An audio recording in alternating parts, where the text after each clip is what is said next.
Estás escuchando Más que Vencedores por la 1450 AM. Indicando que la culpa la tiene la gente misma que cierra sus propios ojos a la verdad. La parte cuando dice engruesa el corazón de este pueblo es cuando se le predica, se le enseña, se le dice, la gente no hace caso. La Nueva Versión Internacional traduce de esta manera Mateo 13, 10 a 14. Los discípulos se acercaron y le preguntaron: ¿por qué le hablas a la gente en parábolas? A ustedes, dice Jesús, les es concedido conocer los secretos del reino de los cielos, pero a ellos no. Al que tiene se le dará más y tendrá en abundancia. Al que no tiene, hasta lo poco que tiene se le quitará. Por eso les hablo a ellos en parábolas. Aunque miran, no ven. Aunque oyen, no escuchan ni entienden. En ellos se cumple la profecía de Isaías: por mucho que oigan, no entenderán. Por mucho que vean, no percibirán. Porque el corazón de este pueblo se ha vuelto insensible. Se les han embotado los oídos. Se les han cerrado los ojos. De lo contrario, verían con los ojos, oirían con los oídos, entenderían con el corazón y se convertirían y yo los sanaría. Mire el detalle interesante. Jesús lo que está diciendo es: se les habla, se les explica, se les enseña, pero son tan insensibles a la palabra que no es que no la comprendan, es que no la quieren oír. La escuchan, pero no la oyen. Usted no sé si alguna vez miró, pero realmente no percibió detalles. Miró en general.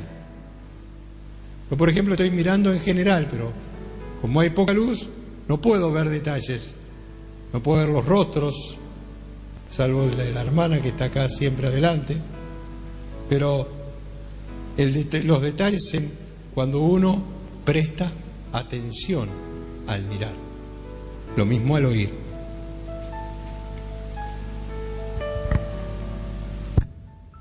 Vamos a examinar ahora las 7 parábolas que Jesús enseñó en Mateo 13 como ilustraciones del reino de Dios. La primera parábola es la parábola del sembrador. Se encuentra ella misma en Mateo 13, del 1 al 9. Esa parábola es: Jesús dice que se puso a enseñar y empezó a enseñar. Dice que el sembrador salió a sembrar y empezó a sembrar la semilla. Una parte cayó junto al camino, vinieron las aves del cielo y se la comieron. Otra parte cayó en pedregales, dice, pero como no tenía raíz, creció rápido, pero no tenía raíz, cuando salió el sol se secó. Otra parte cayó entre espinos y los espinos la ahogaron y fue infructuosa. Pero una parte, dice, cayó en buena tierra y dio fruto cual a 100, a 60 y al 30 por 1. Y luego más adelante entonces Jesús explica la parábola y aquí vamos a entrar nosotros. Versículo 18 del capítulo 13. Les voy a dar tiempo para que lo busquen.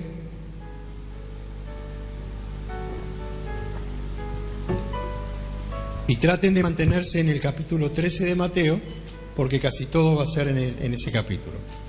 Mateo capítulo 13, versículo 18, dice lo siguiente a partir de ahí: oíd pues vosotros la parábola del sembrador.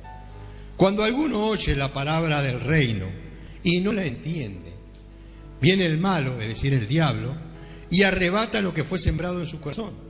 Este es el que fue sembrado junto al camino.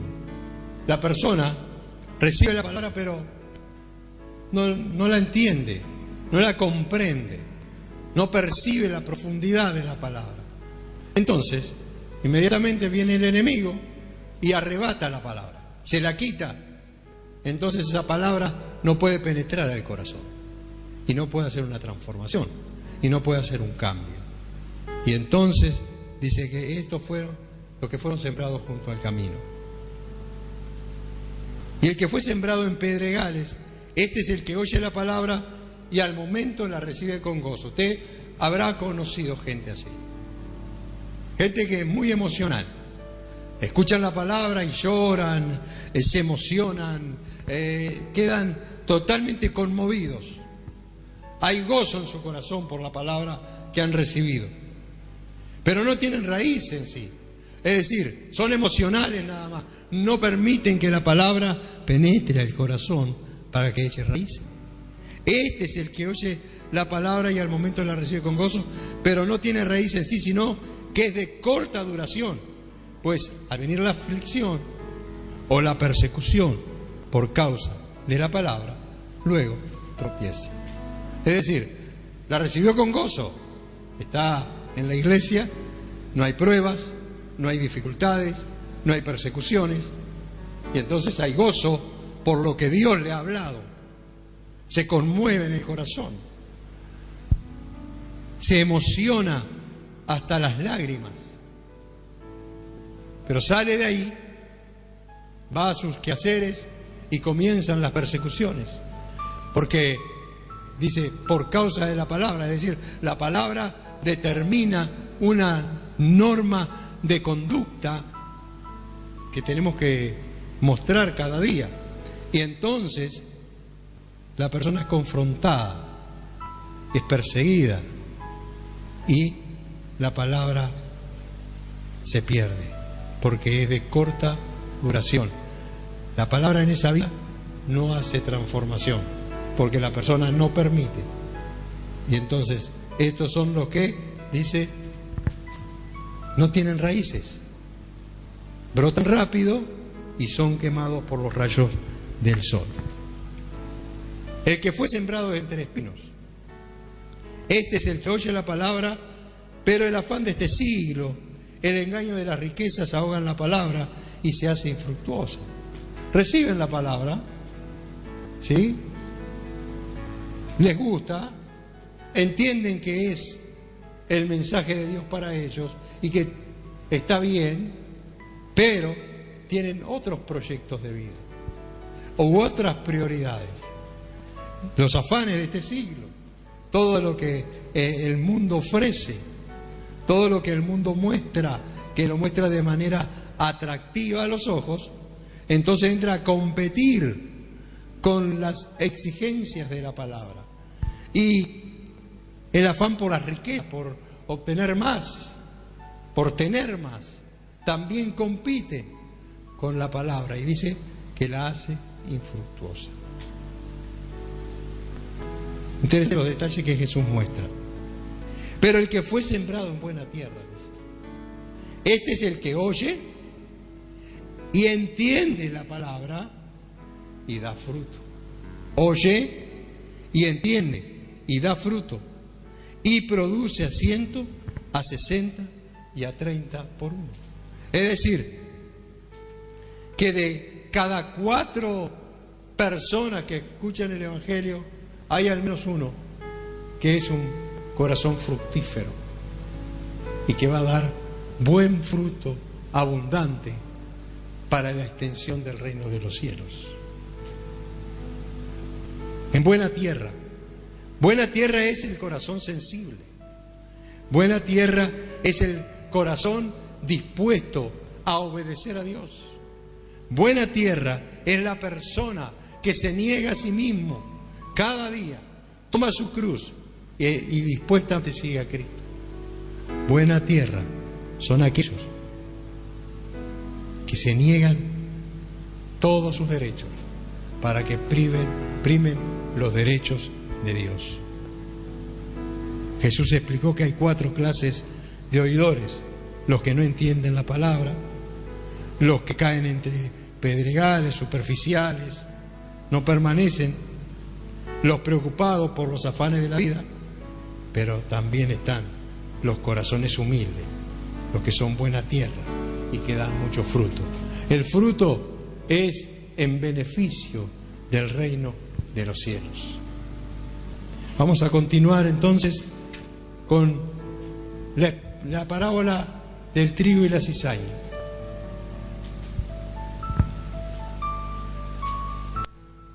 La parábola del trigo y la cizaña se encuentra en Mateo 13, 30 en adelante, y la explicación en el 36 al 43, donde vamos a ir directamente, porque ahí no solo está la explicación, sino el comentario de ella. Entonces dice, despedida la gente, entró Jesús en la casa, verso 36, y acercándose a él sus discípulos le dijeron: explícanos la parábola de la cizaña del campo. Respondiendo les dijo: el que siembra la buena semilla es el Hijo del Hombre. El campo es el mundo. La buena semilla son los hijos del reino, y las cizañas son los hijos del malo. El enemigo que la sembró es el diablo. La siega es el fin del siglo, y los segadores son los ángeles. De manera que, como se arranca la cizaña y se quema en el fuego, así será en el fin de este siglo. Enviará el Hijo del Hombre a sus ángeles y cogerán de su reino a todos los que sirven de tropiezo y a los que hacen iniquidad, y los echarán en el horno de fuego. Allí será el lloro y el crujir de dientes. Entonces los justos resplandecerán como el sol en el reino de su Padre. El que tiene oídos para oír, oiga. Esta parábola es sumamente interesante, porque cuando Jesús contó la historia dice que un hombre, el Hijo del Hombre, sembró una buena semilla en el campo, pero en la noche, dice, vino un enemigo y sembró cizaña entre medio de la siembra que él había hecho. Cuando empezaron a brotar, crecieron juntas el trigo y la cizaña, y sus labradores le dijeron: ¿quieres que vayamos y arranquemos la cizaña? No, déjenla. No sea cosa que por querer arrancar la cizaña arranquemos también el trigo.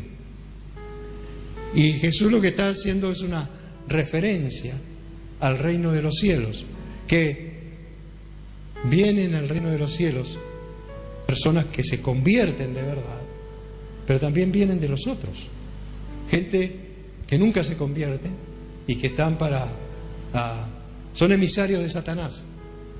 Pero Jesús dice: déjenlos, que crezcan juntos, déjenlos. No les toca a ustedes hacer la separación, que crezcan, que al momento apropiado, cuando sea el fin de los tiempos, entonces ahí se hará la separación, y aquellos que son cizaña irán al fuego, y los que son trigo irán al granero del Señor. ¿Cuántos son trigo aquí? ¿Cuántos son trigo del Señor?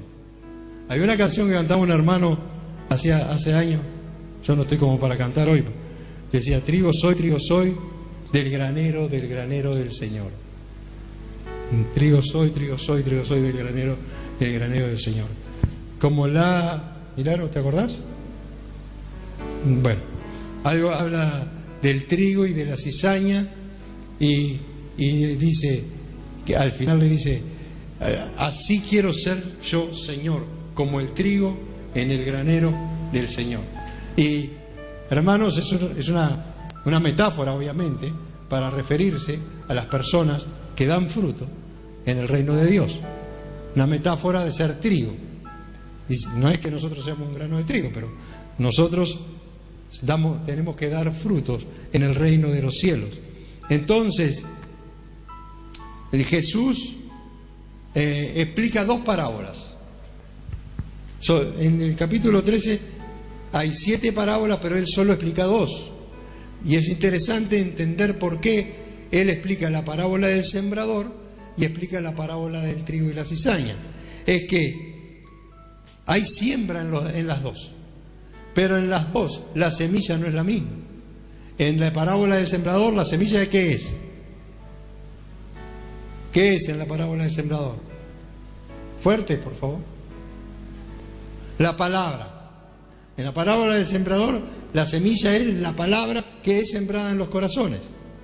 Pero aquí la semilla no es la palabra, son los hijos del reino y los hijos del malo. Así que Jesús explica estas dos parábolas porque hay diferencias, ¿sí?, en conceptos similares. Y eso es importante entenderlo en la palabra de Dios, que a veces hay conceptos parecidos, pero que no significan lo mismo. O palabras que dependiendo del contexto significan una cosa en un lugar y otra cosa en otro. Por eso que ahora vamos a ir a la tercera parábola, la parábola de la semilla de mostaza, pero vamos a mirarla en Marcos, capítulo 4. Marcos, capítulo 4, versículos 30 al 33. Marcos 4, del 30 al 33.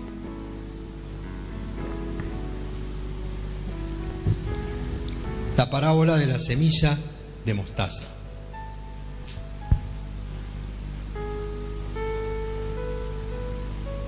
En realidad hay que leer juntos la parábola de la semilla de mostaza y la de la levadura.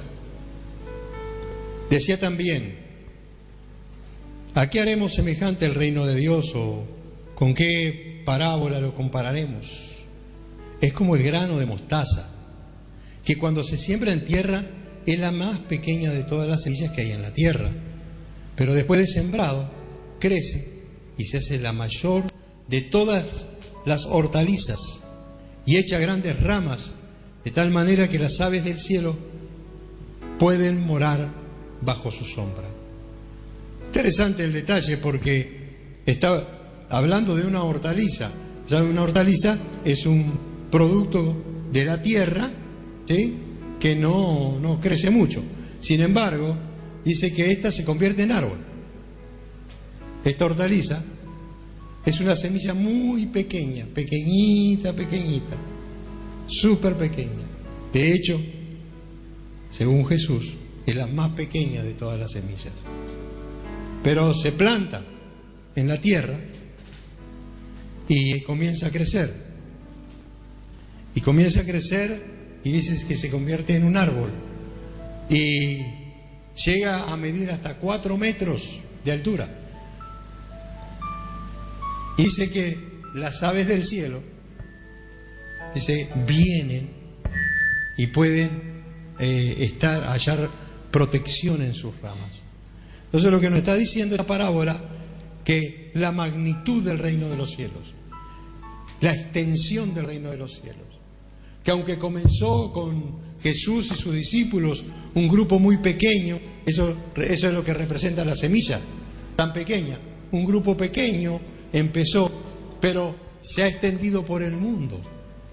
Este reino de los cielos se ha extendido por el mundo, y todos los que quieran venir a cobijarse ante Él pueden venir y hallar el perdón de los pecados, la salvación de sus almas, y sus corazones pueden ser transformados y renovados.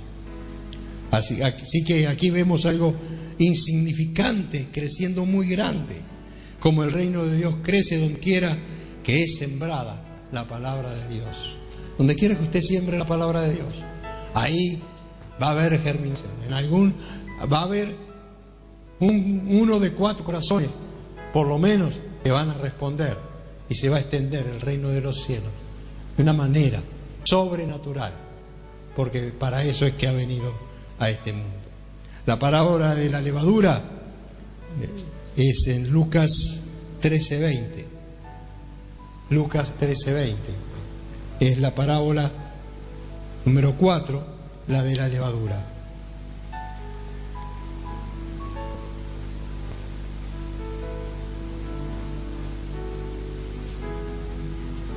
Lucas 13:20.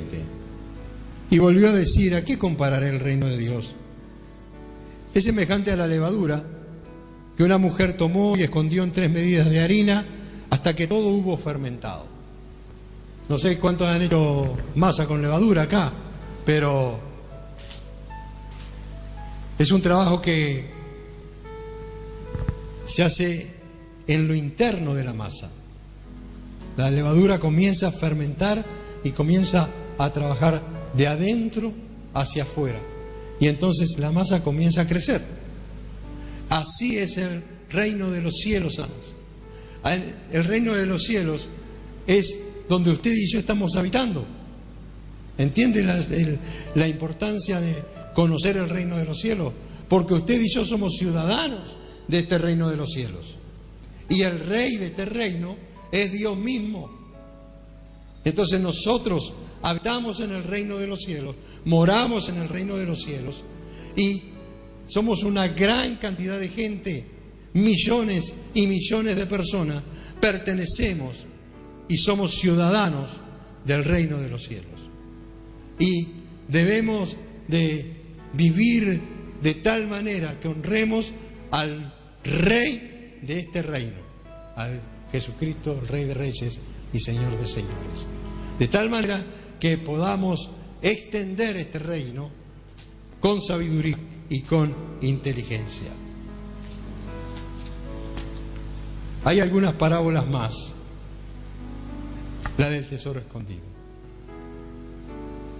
Además, el reino de los cielos es semejante a un tesoro escondido en un campo, el cual un hombre halla y lo esconde de nuevo, y gozoso por ello va y vende todo lo que tiene y compra aquel campo. Es decir, es muy valioso el reino de los cielos, de tal forma que vale la pena sacrificarlo todo para que nosotros podamos obtener la entrada al reino de los cielos, salvación de nuestras almas.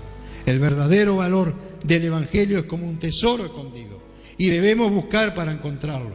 Cuando lo encontramos debemos quedarnos con él a toda costa. Este hombre fue y vendió todo lo que tenía y compró el campo, pero realmente él no estaba comprando el campo.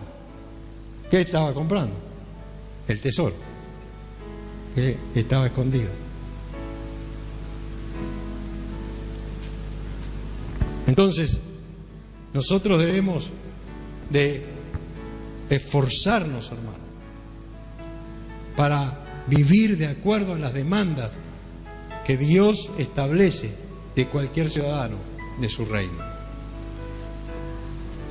Parábola de la perla de gran precio, Mateo 13, 45 y 46. También el reino de los cielos es semejante a un mercader que busca buenas perlas, que habiendo hallado una perla preciosa, fue y vendió todo lo que tenía y la compró. Mire, este hombre es interesante porque él era un mercader de perlas, que compraba y vendía perlas, ¿sí? Obviamente, como era su negocio, ¿qué hacía? Las compraba a un precio económico y las vendía más caras. Y él ahí sacaba su rédito, su ganancia. Pero de pronto, en su búsqueda, encuentra la mejor perla del mundo, una perla inigualable, una perla que no tiene comparación. Y dice, quiero esa perla. Pero para obtener esa perla, él tuvo que vender todo lo que tenía, es decir, todas sus perlas, todas sus propiedades, y quedarse sin trabajo. Porque no tenía que negociar, porque fue y compró esa perla de gran precio y la guardó, porque era muy valiosa. Es un hombre que lo sacrificó todo por el Evangelio. Porque en este caso, la perla de gran precio es el Evangelio de nuestro Señor Jesucristo, el cual nos hace salvos. Y él lo sacrificó todo. Él se retiró del negocio. Él ya no era más un mercader, porque no tenía que negociar. Trabajaría en cualquier otra cosa después, pero el precio que pagó valió la pena. Obtuvo esa perla que no le iba a negociar, porque el Evangelio no se negocia. El Evangelio te salva. El Evangelio te transforma, el Evangelio te cambia, el Evangelio te liberta, el Evangelio rompe cadenas, el Evangelio hace que tú seas una nueva criatura y vivas una nueva vida. El Evangelio es buenas noticias de parte de Dios para el ser humano. Y debemos recibir esas buenas noticias con un corazón sencillo, hermano, y humilde para poder ser transformados completamente. ¿Qué nos costará? Debemos dejar todo para seguir a Cristo y Él nos va a recompensar. La última parábola es la de la gran red. Tiene su semejanza con la de la cizaña y el trigo. Dice 47 adelante. Asimismo, el reino de los cielos es semejante a una red que está en el mar, recoge de toda clase de peces, y una vez llena la sacan a la orilla, y sentados recogen lo bueno en cestas y lo malo lo echan afuera. Vos también podés ser parte de esta obra a través de la cuenta Habitat.net número 3195 para que la palabra de Dios no se detenga. Vida Abundante te invita a un nuevo encuentro. Reuniones martes y jueves a las 16 y los domingos a las 10:30 horas. Estamos en Cuareim, esquina San José, Teatro Metro. Serás muy bienvenido. Te esperamos.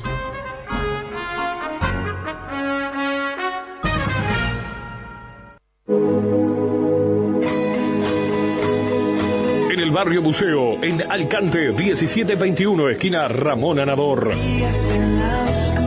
Tenés una iglesia donde recibir todo lo que tu vida está necesitando de Dios. Domingos, 10:30 horas. Miércoles, 17:30 horas. viernes, 19:30 horas. Sábados, 18 horas. Jóvenes y adolescentes. Teléfono de consejería y oración 2487-3751. En Alicante 1721, esquina Ramón Anador. Te esperamos.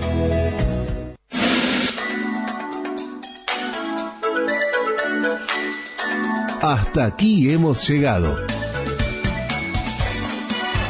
Nos encontramos de domingos a viernes de 9 a 9:30. Más que vencedores.